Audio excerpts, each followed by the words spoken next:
Assalamualaikum warahmatullahi wabarakatuh.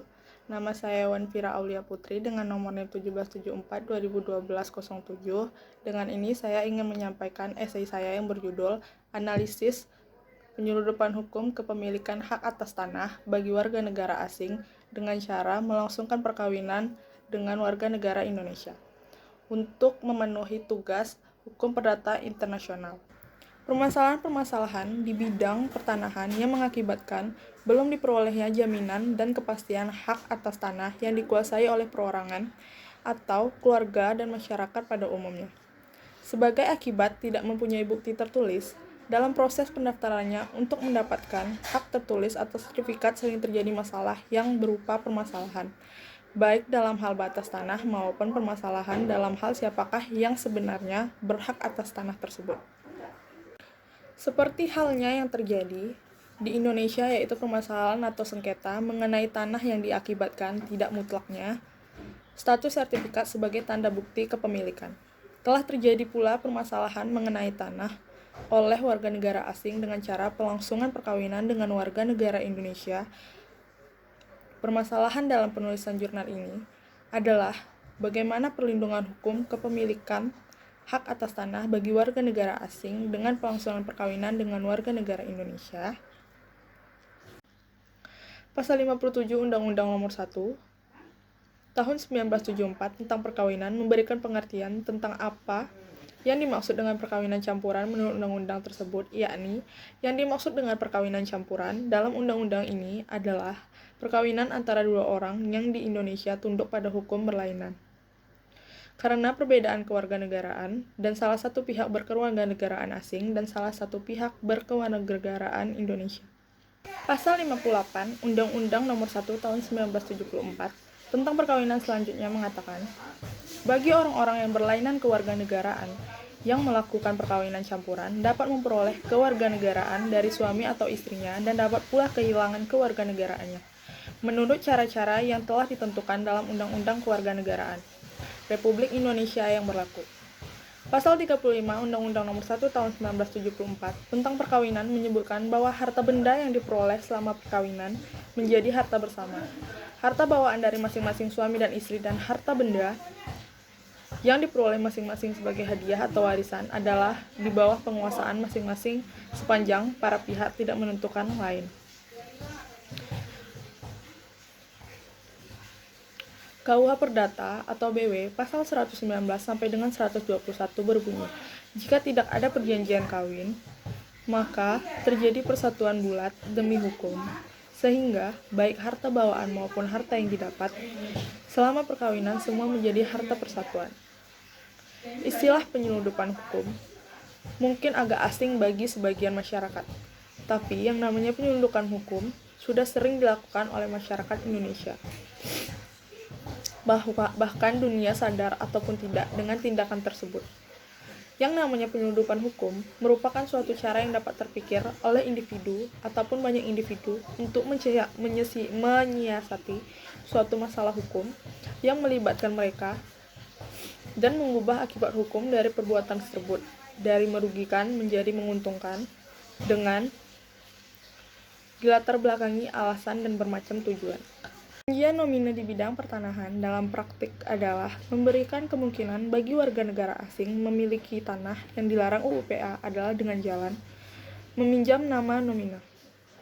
Warga negara Indonesia, khususnya oleh warga negara asing dengan pelangsungan perkawinan dengan warga negara Indonesia dalam melakukan jual beli sehingga secara yuridis formal tidak menyalahi peraturan. Akan tetapi, jika ditelaah lebih lanjut mengenai pasal 1320 KUH Perdata mengenai sahnya suatu perjanjian ayat 4 yang menyatakan bahwa suatu sebab yang terlarang, maka dilihat dari pasal 26 ayat 2 UU PA yang menyatakan bahwa setiap jual beli, penukaran, penghibahan, pemberian dengan wasiat dan perbuatan-perbuatan lain yang dimaksudkan untuk langsung atau tidak langsung memindahkan hak milik kepada orang asing kepada warga negara yang di samping kewarganegaraan Indonesia mempunyai kewarganegaraan asing atau kepada suatu badan hukum kecuali yang ditetapkan oleh pemerintah termaksud dalam pasal 21 ayat 2 adalah batal karena hukum dan tanahnya jatuh kepada negara dengan ketentuan bahwa hak-hak pihak lain yang membebaninya telah berlangsung serta semua pembayaran yang telah diterima oleh pemilik tidak dapat dituntut kembali.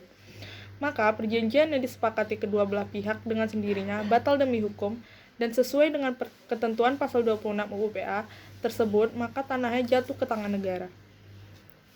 Sehubungan dengan penguasaan tanah oleh warga negara asing, maka bentuk perjanjian yang dibuat oleh notaris atau PPAT bagi warga negara asing dalam peralihan hak milik atas tanah adalah sebagai berikut. 1. Akta jual beli dengan meminjam nama seseorang warga negara Indonesia. Melalui akta jual beli tersebut seolah-olah terjadinya kepemilikan semua atas tanah tersebut. Karena nama warga negara Indonesia hanya dipinjam saja untuk disertifikat. Sedangkan sesungguhnya, uang untuk membeli tanah tersebut berasal dari warga negara asing. Kedua, akta pengakuan hutang. Melalui akta pengakuan hutang, seolah-olah seorang warga negara Indonesia yang namanya dipinjam itu mempunyai hutang kepada warga negara asing karena sumber dana atau uangnya berasal dari warga negara asing. Yang ketiga, akta sewa menyewa.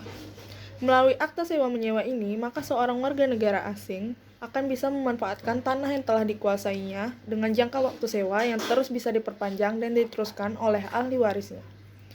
Yang keempat, akta pemberian hak tanggungan.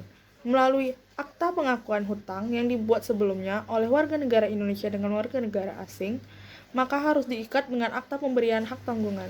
Karena tanah yang atas nama warga negara Indonesia sendiri dijadikan jaminan atas pelunasan hutang tersebut.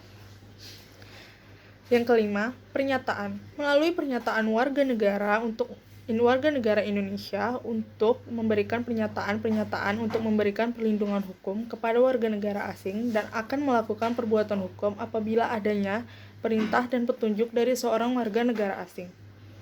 Yang keenam, kuasa. Dengan adanya kuasa, maka tanah yang dikuasai dengan meminjam nama warga negara Indonesia nantinya dapat dialihkan atas permintaan warga negara asing. Dan dengan adanya kuasa mengelola, maka warga negara asing dapat memanfaatkan dan memungut hasil dari tanah yang dikuasainya. Adapun bentuk penguasaan tanah oleh warga negara asing sesuai dengan tata cara yang ditetapkan oleh pemerintah dapat diidentifikasi sebagai berikut. 1. Penguasaan tanah dengan hak pakai, pasal 42 UU PA. 2. Penguasaan tanah dengan hak sewa untuk bangunan, pasal 4 Undang-Undang Pokok Agraria. 3. Kepemilikan rumah tempat tinggal atau hunian oleh warga negara asing di atas tanah hak pakai PP nomor 41 tahun 1996 tentang kepemilikan rumah tempat tinggal atau hunian oleh orang asing yang berkedudukan di Indonesia. Sedangkan cara penguasaan tanah yang mengidentifikasikan adanya penyeludupan hukum adalah sebagai berikut. 1. Penguasaan tanah dengan cara menggunakan kedok atau pinjam nama atau nomina. Praktik yang sering dilakukan berkaitan dengan model penguasaan tanah dengan menggunakan kedok ini, misalnya melakukan jual beli atas nama seseorang warga negara Indonesia dengan sumber uangnya dari seorang warga negara asing, sehingga secara yuridis formal tidak menyalahi peraturan. Namun, di samping itu dilakukan upaya pembuatan perjanjian antara warga negara asing dengan warga negara Indonesia. Yang kedua, penguasaan tanah yang juga merupakan bentuk penguasaan tanah oleh warga negara asing secara terselubung adalah penguasaan tanah oleh pasangan kawin campur antara warga negara asing dengan warga negara Indonesia yang tidak mempunyai perjanjian kawin, khususnya mengenai pemisahan harta, di mana mereka membeli sebidang tanah hak milik yang pada umumnya sumber dananya adalah dari warga negara asing, akan tetapi mereka tidak memunculkan identitas perkawinannya. Sehingga secara yuridis formal tidak menyalahi peraturan, tetapi secara substansial terjadi penguasaan tanah hak milik oleh pasangan dengan kewarganegaraan ganda yang tentunya sudah memenuhi syarat sebagai subjek hak milik. Baiklah, sekian yang saya sampaikan mengenai isi esai saya. Jika ada kekurangan dan kesalahan, saya mohon dimaafkan. Wabillahi taufiq wal hidayah. Wassalamualaikum warahmatullahi wabarakatuh.